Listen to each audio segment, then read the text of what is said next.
কোর্সের অর্ডিনেন্স করেছিলেন আমার হাজব্যান্ড।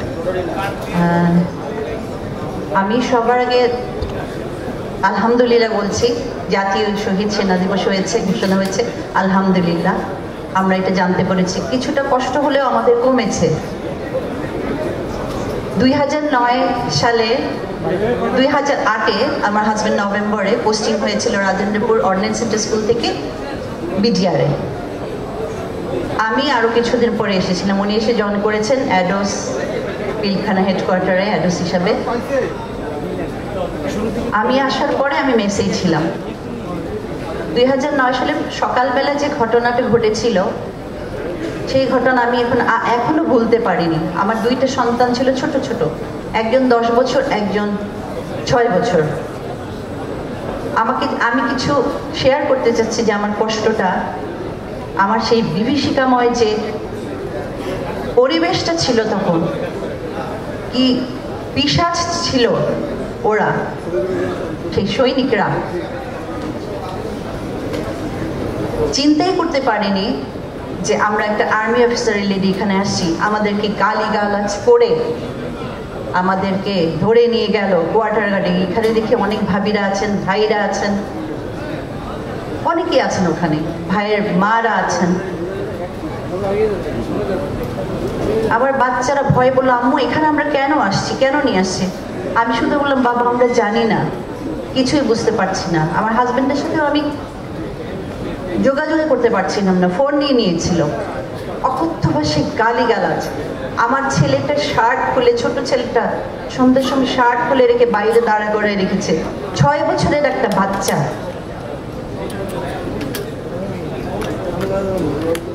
ওরা যে কি বর্বর ছিল, মানে আমরা যারা দেখে এসেছি পুরো ট্রমাটাইজ ছিলাম আমরা। আমি আমার বড় সন্তান অনেক দিন ছিলাম ওখান থেকে। আল্লাহ তাআলা আমাদের মনে হয় সুন্দরভাবে এই পর্যায়ে নিয়ে এসেছেন, শুকর আলহামদুলিল্লাহ।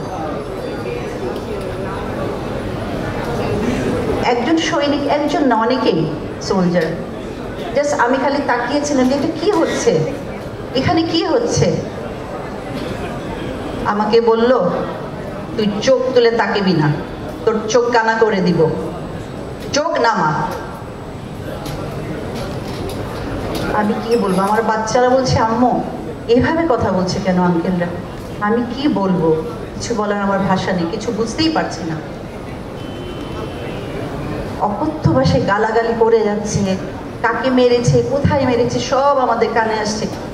সারাটা দিন রাত ওখানে পার করেছি একটা রুমের মধ্যে, দুইটা বাচ্চাকে নিয়ে, আরো ভাবিরা, ভাই অফিসার, তাদের মারা। শুধু নামাজ পড়ে আল্লাহর কাছে বলেছে, আল্লাহ আমার হাজবেন্ডটাকে আপনি ভালো রেখেন, সবাই ভাই, সব ভাইদের ভালো রেখেন। জানি না কিচ্ছু ওখানে আমরা তো কেউ আমাদের শেয়ার করছে না, শুধু বুঝতে পারছি যে কিছু একটা হচ্ছে।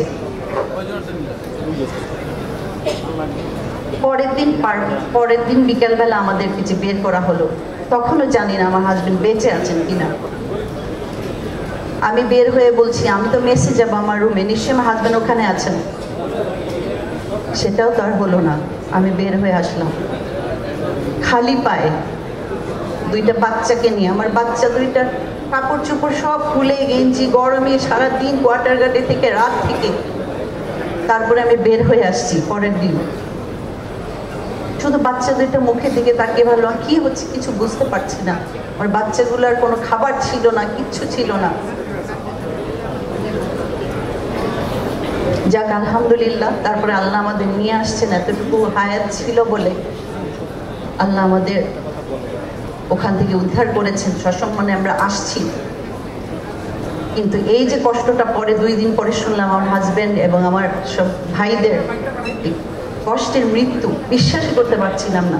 আমার ছোট বাচ্চা একটু পর এসে বলছিল, মা বাবুকে কে মেরে ফেলছে, জানো, জানাজা হবে, চলো কবে যাবো, তুমি যাবা না? আমি কিছু বলতে পারিনি।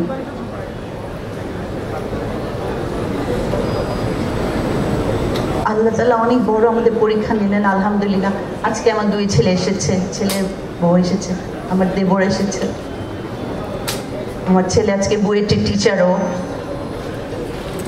আর আমার ছোট ছেলে বিউপিতে পড়ছে, বড় হয়েছে। অনেক স্ট্রাগল করেছি জীবনে, 2টা বাচ্চাকে নিয়ে।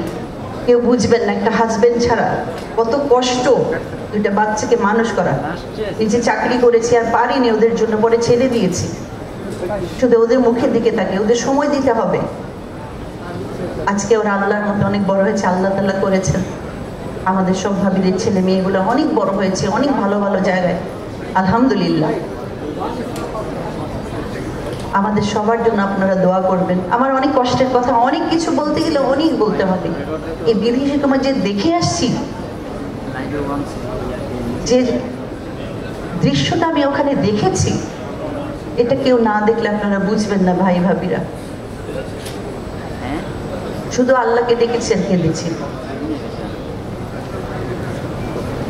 আল্লাহ তাআলা আমাদের হয়তো বা রহম করেছেন, আমাদের নিয়ে আসছে। বাচ্চাগুলো বড় হয়েছে, আজকে আমাদের পাশে আছে।